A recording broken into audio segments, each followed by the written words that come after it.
আমাদের শরীরকে যদি গাড়ি বা যন্ত্রের সঙ্গে তুলনা করি, তাহলে খাদ্য হলো এর জ্বালানি। ভালো জ্বালানির অভাবে একটি গাড়ির ইঞ্জিন যেমন বিগড়ে যায়, তেমনি ভেজাল বা নিম্নমানের খাবার খেলে আমাদের শরীরের 12টা বাজতে বেশি সময় লাগে না। সাধারণ হোটেলগুলোতে খাবার তৈরি হয় অত্যন্ত অস্বাস্থ্যকর পরিবেশে।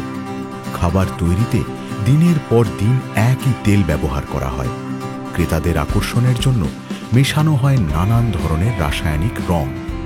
এইসব রং থেকে জন্ম নেয় ক্যান্সার সহ বিভিন্ন ধরনের রোগ।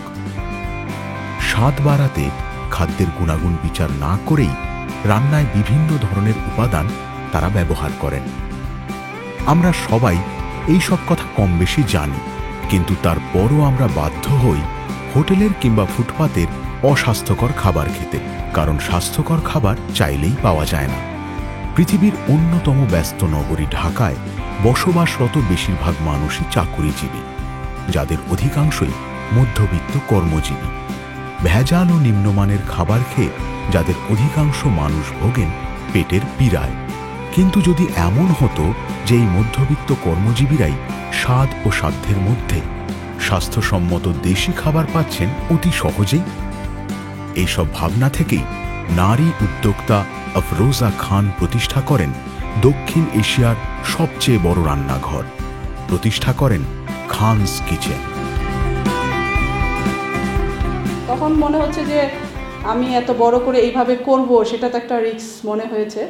তো একটা কনফিডেন্স ছিল যে তাদের চেয়ে যদি আমরা কিছু বেটার কিছু করি, যে ভালো কিছু করি, তাহলে হয়তো আমারটা সবাই একটু রেসপন্স করবে। তো সেই একটা আত্মবিশ্বাস আমার প্রথম থেকেই ছিল যে আমার তাদের চেয়ে বেটার কিছু করতে হবে। মানে হাইজিন মেনটেন করতে গিয়ে আমাদের এত বড় রান্নাঘর যে আমরা সব জায়গা একসাথে করি না। অনেক কিচেন আছে সব কিছু একসাথে রান্না করতেছে, মাছ কাটতেছে, মানে সব কিছু একসাথে করছে, কিন্তু আমার এইখানে সব পার্ট বাই পার্ট। এই জন্য পার্ট বাই পার্ট যে আমি হাইজিনটা মেনটেন করতে পারি, যে সব জায়গায় একসাথে না হয়ে আলাদা আলাদা প্রসেস, আলাদা আলাদা কাটিং, আলাদা জায়গায় রান্না, আলাদা জায়গায় বেকারি, সব জায়গায় আলাদা আলাদা করতে আমার আসলে এত বড় মানে রান্নাঘর হয়েছে।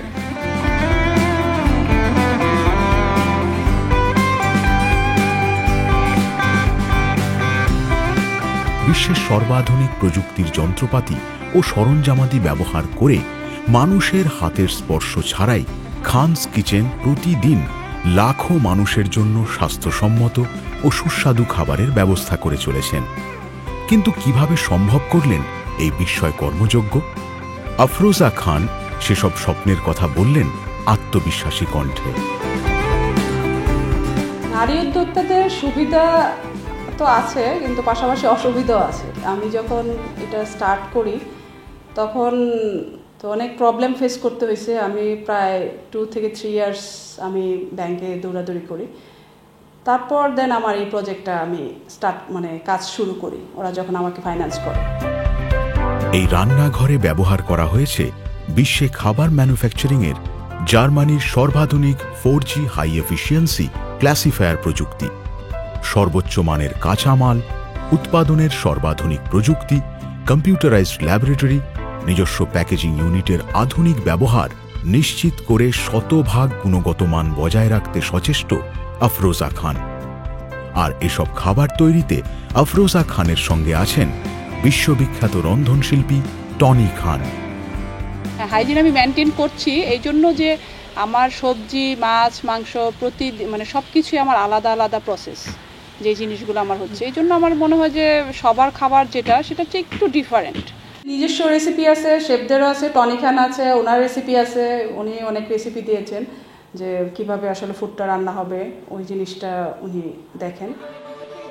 চাইলেই এই রান্নাঘরে প্রবেশ করা যায় না, নিজেকে প্রথম জীবাণুমুক্ত করে প্রবেশ করতে হয় এর অন্দরে।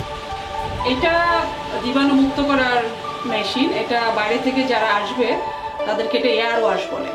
এটা এয়ার ওয়াশ হয়ে দেন আমি বাইরে কিচেনে যাব। রান্নার যাবতীয় কর্মযজ্ঞ শুরু হয় গভীর রাত থেকে।